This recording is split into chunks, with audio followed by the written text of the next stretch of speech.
Hey, what's going on, guys? So in the new year, I wanted to make my first prepping related video and just talk about a couple little things here. I stopped at the liquor store because my wife is cooking a dinner tonight and needs some red wine for dinner. So I picked up the little 4-pack. These are fantastic for cooking. It's a good wine. You could drink this. The Sutter Home is the Cabernet Sauvignon. But opening a big bottle, like neither one of us really regularly drink wine. So that thing can sit in the fridge for a few days, you know, and obviously once it's open, eventually it's going to oxidize and taste funky and stuff. So these are perfect. The small bottles are great for cooking. Whatever she doesn't need cooking, I can just, you know, sip on until it's gone. It will barely be anything there anyway. But you see some larger bottles here, and you also see some little nips and stuff. So I want to talk about it a little bit. So alcohol is something that is greatly prized in our society. There's a lot of people who drink alcohol. It's one of those things where, I mean, I have nothing against it. It's like anything else. Every good thing could be abused. There's nothing wrong with alcohol. I don't think there's anything wrong with like marijuana, certain things, but you know, some people abuse it. It's just when it's too much, just like food, for example, sugar, right? Simple things can absolutely be overdone, and it just seems like human beings tend to do that. We tend to overdo things, right? So yeah, I mean, alcoholism is a huge problem in America. I think a lot of people are functional alcoholics, and you know, it's just, that's what it is. I'm not going to go on talking about that, but the reason I'm bringing it up is because there's a lot of people who like alcohol, and plenty of people out there who rely on it, depend on it. And they have a hard time if they don't have it. And, for the people who aren't alcoholics, but just like to socially drink occasionally, like myself, my wife and I, we don't really drink more than maybe 5 times a year.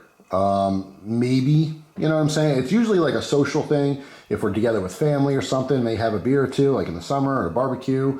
For New Year's that just passed, me and my wife just shared, we each had our own glass of champagne. And I ended up having a couple gin and tonics that she sipped on a little bit. We were playing some board games, just having some fun. But the last time I drank before that, I really don't even remember. It was months ago. So it's mostly social. But I do have a little bar in my house, and once in a blue moon, I do like having a little drink here and there. It just depends. It's silly, weird things like, let's say I want to watch Pirates of the Caribbean or something. Maybe I'll have a little rum with it, just because that, for some reason, enhances my experience watching the movie. So from a prepping aspect, it's a fantastic thing to buy and store alcohol for your preps. Now, obviously, we all focus on ammunition and firearms and food and water purification and medical stuff. There's like some obvious things there, right? But this is one of those extra things that some people might not think of, and that's why I want to make the video here. Now, if I had money to spend on stuff like that, like I had, tens of thousands to put into hobbies and stuff, I would absolutely have like 10 cases of whiskey, 10 cases of vodka. It's just straightforward, common stuff, maybe a couple bottles of nicer stuff, but strictly for bartering. I would just never touch it. That's it. I'd have it for my entire life, and everything, if anything ever goes down, people are going to be looking for this stuff. People are going to want alcohol. Not only to cope with the horrific situation, to cope with depression, but also to have fun. Because guess what? When the power goes out and there's no internet, there's no Instagram or Facebook or Twitter to scroll through, and there's no movies to watch, what are people going to do for fun? Alcohol is a huge selling point for any bartering or any trade. Not only that, but certain alcohol can obviously have multiple purposes, for fire starting and antiseptic properties, things like that. But anyway, I want to mention this, and I grabbed this stuff here strictly because of the sales. So if you don't know, after New Year's, liquor stores have sales because everyone buys alcohol for New Year's, and then when New Year's is over, people stop buying alcohol. A lot of people stop buying it because new year, new me kind of stuff. Everyone's dieting for like a week. The first week of January every year, people are, instead of going to the liquor store and buying booze and going to McDonald's, getting, fast food and stuff, they're at the grocery store clearing out the lettuce and the shakes and all that kind of stuff, right? It doesn't last very long, but it's a thing. So this is the time right after the new year to get in on those sales. And that's what I did today. I went there with a purpose. right? Needed some wine for cooking, for some food. But I grabbed a couple things. Now, I have a little tradition type deal where the last few years, after New Year's, I'll buy the champagne for next year. And my wife and I actually do like Prosecco quite a bit, which I think is technically not champagne. I think it's a sparkling wine. Yes, it is sparkling wine. Tastes like champagne. It's a little sweet. It's absolutely delicious. I do like Asti Spumante, but this stuff, just phenomenal. So I got like one of those medium-sized bottles. They have little bottles, which is like 1 glass. This is a little more than 2 glasses. We don't really drink multiple glasses. We just basically pour it for the last 20 minutes of, the countdown for the ball. Sip on it, cheers, we kiss and stuff, which is always my favorite part. And then, we down our little champagne just to make it like a tradition. We're not drinking it to get a buzz or anything. In fact, we never catch a buzz from it. But we don't need like a full bottle. It's just a little more expensive. So we got the little half bottle here. But these wine bottles, they had some amazing sales. And what I'll do is once in a blue moon, if I do go to a liquor store for a purpose like this, which on occasion I do grab a bottle of wine for cooking, I'll get some other bottles and just stash them away. And I've been doing this for probably, 6 or 7 years. I don't have, a whole basement wine cellar or anything, but I have enough where, if things went down, I'd be able to barter some, I'd be able to enjoy some, who knows. But these bottles were actually fantastic deals. All 3 of these were over 75% off of their original price. This bottle, I think, was originally $40, and they had it for $9.99. So they had like these big displays, and of course it broke down, the tasting notes and stuff, and they show, comparable prices and the sale price, all that kind of stuff. So I ended up getting 3 bottles of wine. I had not had any of these 3, and I'm not going to have these for a long time. Who knows when, if I'll ever have them. These are just going to be stashed away. That's it. Just a little chunk for prepping. And then I got some nips because the nips were also on sale. Hendrick's gin, I've had. It's okay. It's fine. My wife and I absolutely prefer Tanqueray. Tanqueray is where it's at. The most refreshing drink, alcoholic beverage, in my opinion, in the summer, besides a cold beer, like a cold, cheap lager, is way more refreshing than a lot of the craft beer that has more flavor. I mean, like an ice cold, whatever your favorite brand is, right? But a gin and tonic. So fresh lime juice with some tonic, carbonated water. It's not really soda, I suppose. It has the quinine in it, which gives that kind of bitter flavor. But the fresh lime and the tonic and Tanqueray gin, mwah, beautiful. Just super refreshing, absolutely delicious. And it'll get you where you're going if that's your purpose of drinking it. But anyway, so I got a little bit of gin. I got this Serono because it's absolutely delicious. I love this stuff. The big bottle was like $35. I don't want to spend $35, so that was $1 on sale. I think those are normally like $4. Same thing with this. This is normally $4 or $5. And then a little sheepdog peanut butter whiskey. I actually have a full bottle of that already. That's pretty good stuff. So yeah, I just wanted to kind of just briefly show this to give the idea for adults to think about prepping and storing alcohol, because like I said, it will be among the top 10 things people are looking for. They will absolutely be looking for food. They will absolutely be looking for ammunition and firearms, any kind of weapons to protect themselves. They will absolutely be looking for water or water purification stuff. They will absolutely be looking for ways to make fire. Something else, people don't talk about much is, we might store ferrocerium rods and stuff. Listen, the average person, especially bartering, they're not going to want that crap. You know what I'm saying? If you go down to Sam's Club and you spend $50 on the bulk pack of like throwaway lighters, the Bic lighters, it's $50. So you save a little money. They're $1 a piece. You just buy it for $50. You forget about it. You stash it away. You have 50 lighters now. You can start a lot of fires with 50 lighters, right? You can start a lot of fires with 1 lighter. So if you do that once a year, you might have 200-300 lighters. I would say Zippos. 200 or 300 disposable lighters, at some point. There you go. You're good. You're good forever.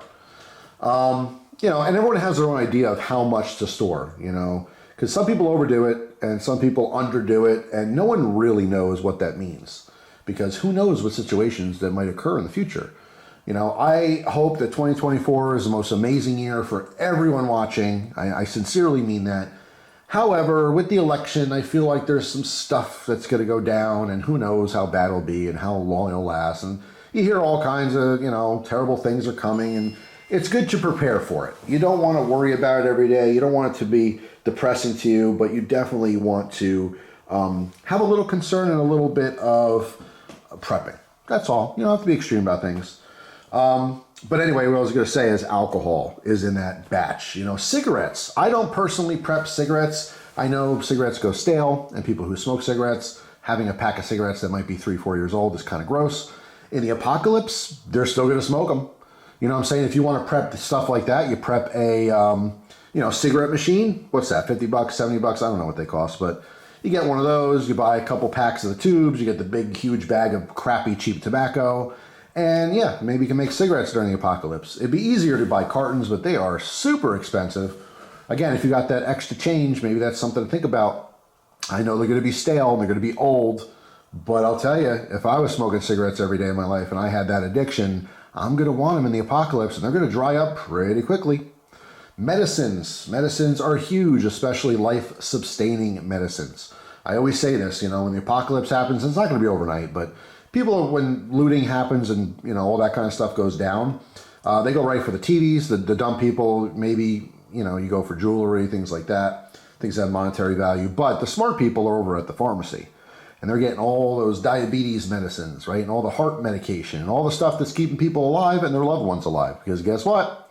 People are going to want that during the apocalypse. You know what else they're going to want? They're going to want baby food and diapers, because people who have little kids, when things go down, that is their life. They care about those little kids more than their own life. And they will do whatever they can to get, maybe not, diapers are convenient. You don't need diapers. You can just use a cloth or something, but that's certainly inconvenient, especially during the apocalypse. So diapers are going to be in high value. Like I said, baby food, medications. The list goes on, but alcohol is absolutely up there on that list. I forgot to shut my phone off during this. And I'm getting a text from something that's very unimportant. Anyway, so you guys get what I'm saying here. It does not have to be a huge thing. It doesn't have to be a huge expense. For me, these were $10. Actually, I think this was $8. But anyway, let's just say 30 bucks. 30 bucks, that's all. I'm just going to throw it away and forget about it.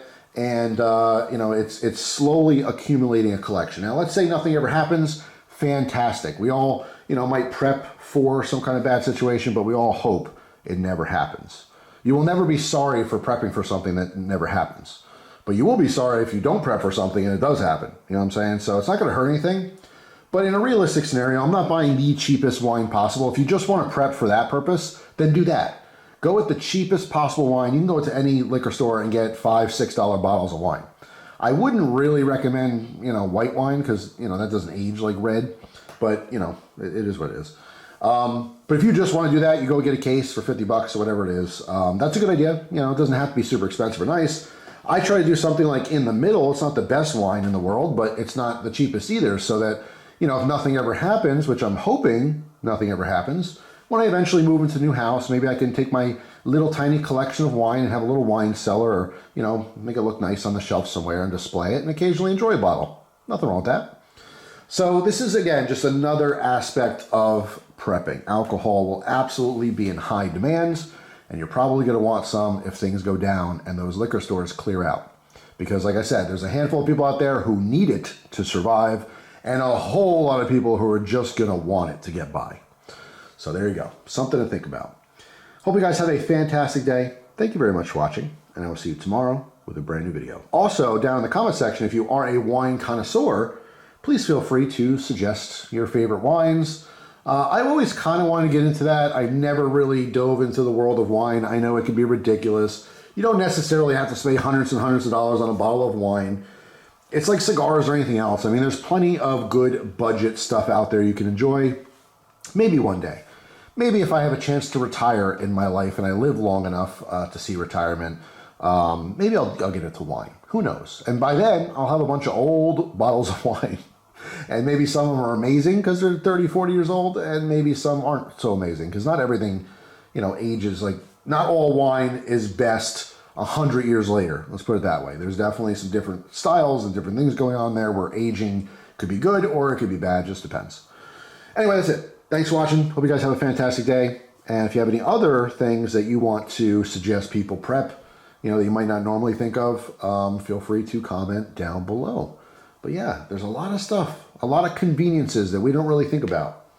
And the list can go on forever, by the way. You could make a list of 500 things that you wouldn't want to live without, right? But you have to prioritize them. What's most important? What are people going to be really fighting over? Now, we got a little taste of the toilet paper fight. Everyone fought over toilet paper because we still had a functioning society. In a functioning society where, you know, there's no toilet paper, that's an inconvenience. So people fought over it because they want the convenience of wiping their butt with disposable paper. You can absolutely wipe your butt with a rag and then wash it. It's gross, but you could do that. If you had no toilet paper, you would, because you have no choice. You have to keep eating and you have to keep making that stuff, right? So that's a convenience. But again, think deeper into convenience is gone. Stores are not available. Stuff to buy is not there to buy. Amazon's not delivering to your house anymore. There's no internet. You know, think about what you might really want hanging around. Anyway, thanks for watching. Hope you have a wonderful day, and I will see you tomorrow with a brand new video. Take care.